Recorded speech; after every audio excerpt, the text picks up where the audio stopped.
Olá, meu nome é Oscar Barros.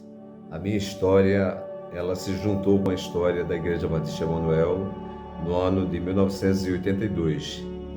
Quando eu aqui cheguei, a igreja se reunia no templo, onde hoje e desde aquela época se chamava Salão Meruíte, e nós tínhamos uma igreja com bastante carências em todas as áreas, tanto de espaço físico para se reunir, porque a igreja foi crescendo, quanto outras necessidades.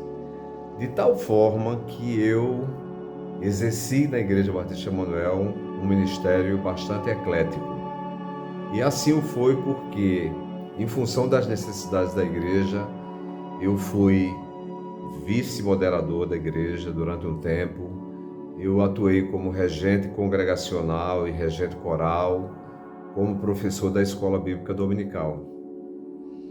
Mais recentemente é que a minha atuação ela tem sido mais direta no ministério de adoração e louvor. Eu canto em alguns coros e eu atuo no Ministério de Atuação Social da Igreja, na área, como membro e vice-presidente atualmente.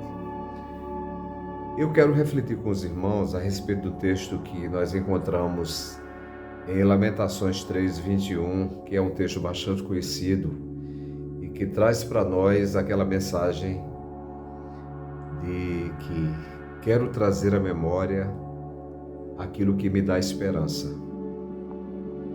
É interessante que o contexto que o escritor desse livro de Lamentações, Jeremias, ele escreve, ele não era dos mais favoráveis. Ele fala das aflições, das angústias, das dores que sofria, do seu coração quebrado. E é nesse contexto que Jeremias toma uma decisão de não utilizar as circunstâncias como justificativa determinante da sua vida. E aí ele diz exatamente nesse contexto de Lamentações, como é o nome do livro, ele traz para si mesmo, e isso repercute até nós hoje, o desafio de trazer à memória aquilo que nos dá esperança. E quando eu penso na história da Igreja Batista Emanuel, eu me lembro que, desde o princípio, o grande objetivo da igreja era glorificar a Deus por meio de tudo que fizesse e alcançar as pessoas que estão ao redor da igreja com a mensagem do Evangelho.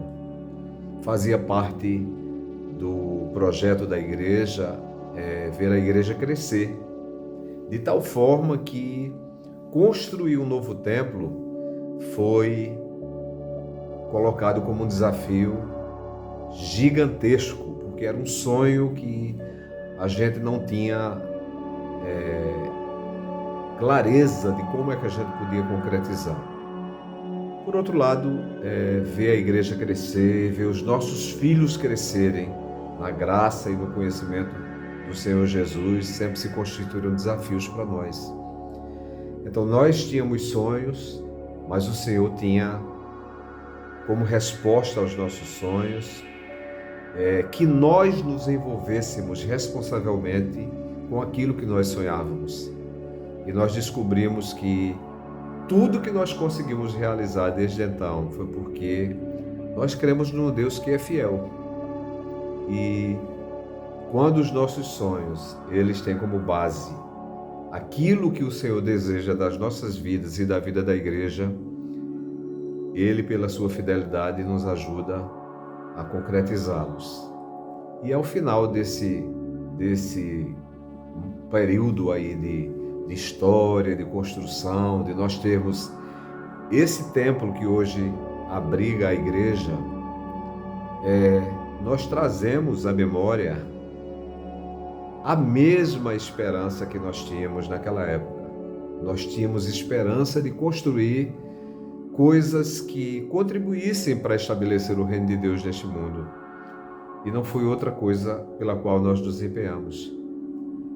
As conclusões que a gente pode chegar é que, independentemente do contexto negativo, de dificuldades que a gente enfrenta, vale a pena esperar no Senhor. Essa igreja tem aprendido a esperar no Senhor, que é o Senhor da sua história, a razão da igreja existir. E esse Deus que nos conduz até aqui é um Deus que transforma os nossos sonhos em realidade. Nós não somos os mesmos. Quando eu cheguei aqui, eu não tinha cabelos brancos. Eu envelheci, mas nós cremos no Senhor que é eterno e Ele permanece o mesmo. As suas promessas de estar conosco todos os dias, elas permanecem válidas durante todo o tempo. Enquanto nós vivermos e até a consumação dos séculos, o Senhor é o mesmo, Ele continua promovendo as ações da sua igreja, Ele continua enchendo o nosso coração de novas esperanças, e é nesse Deus que nós cremos. A igreja continua a desempenhar um papel significativo na história da comunidade, na história desse mundo, porque ela sabe exatamente de qual é a sua missão. Então, o desafio que a gente traz para a igreja, para a minha vida, eu trago para a minha vida, é da gente não perder a esperança, porque a gente sabe quem é a razão da nossa esperança. E se nós esperarmos em Deus, somente nessa vida nós seremos os mais miseráveis de todos os homens. Que Deus abençoe a cada um de nós e nos abençoe nessa caminhada como Igreja Batista Emanuel. Enquanto o Senhor quiser que nós estejamos aqui e até que Ele venha. Deus nos abençoe. Em nome de Jesus.